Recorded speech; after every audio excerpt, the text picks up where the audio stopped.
પ્રકરણ 9 ઇષ્ટનિષ્ઠા. હવે વિચાર કરવાનો બીજો મુદ્દો, જેને આપણે ઇષ્ટનિષ્ઠા તરીકે જાણીએ છીએ તે છે ભક્ત થવાની આકાંક્ષા છે. તેણે જાણવું જોઈએ કે જેટલા મત તેટલા પંથ. તેણે જાણવું જોઈએ કે વિવિધ ધર્મોના ભિન્ન ભિન્ન સંપ્રદાયો એક જ પરમાત્માના મહિમાની ભિન્ન ભિન્ન અભિવ્યક્તિ છે. નામનામકારી બહુધા નિજ સર્વશક્તિ તત્રાર્પિતા નિયમિત સ્મરણેન કાલ એતાદૃશી તવ કૃપા ભગવાન મમાપી દુર્દેવ મીદૃશમ ઇહાજની નાનુરાગ.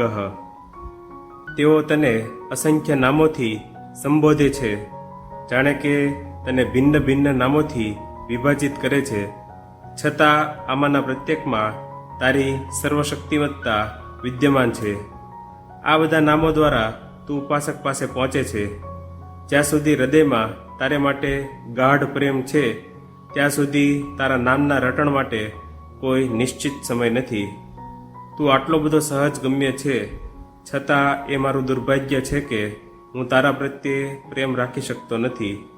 એટલું જ નહીં, પણ જેઓ ઈશ્વરી પ્રકાશના મહાતેજસ્વી પુત્રો છે, જેઓ પોતાનાથી ભિન્ન સંપ્રદાયના પ્રવર્તકો છે, તેમનો દ્વેષ ન કરવાની, તેમની નિંદા સુદ્ધા ન કરવાની ભક્તે કાળજી રાખવી જોઈએ.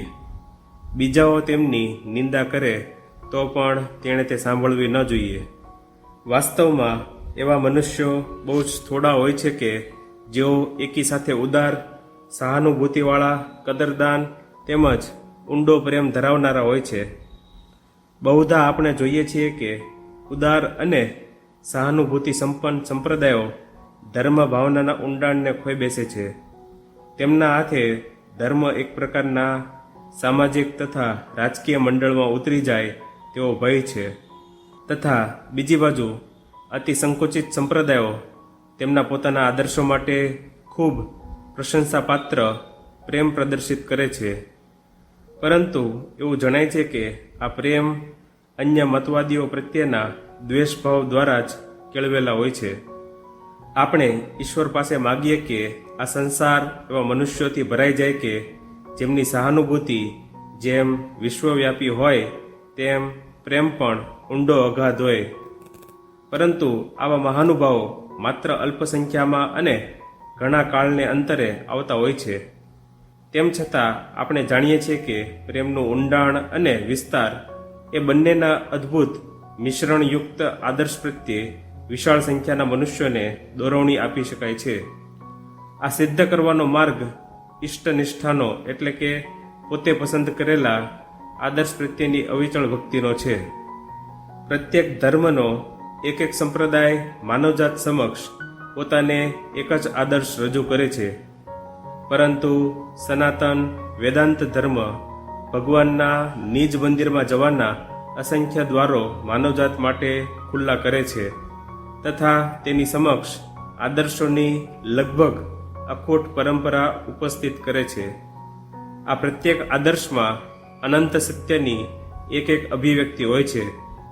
ભૂતકાળમાં તથા વર્તમાન કાળમાં ઈશ્વરના માનવ અવતારોએ, ઈશ્વરના તેજસ્વી પુત્રોએ માનવ જીવનની કઠોર વાસ્તવિકતાઓમાંથી અસંખ્ય માર્ગો પૂરી કાઢ્યા છે. વેદાંત પરમ કરુણાયુક્ત થઈને મુમુક્ષુ નરનારીઓને અનેક માર્ગો બતાવે છે અને સૌને વર્તમાન તથા ભવિષ્યની માનવજાતિને આવકાર આપીને પહેલા સત્યધામે, પહેલા આનંદ સાગરે લઈ જવા માગે છે કે જ્યાં પહોંચીને માયાજાળથી મુક્ત થઈને પૂર્ણ સ્વાતંત્ર્ય અને શાશ્વત આનંદ પામી શકે છે.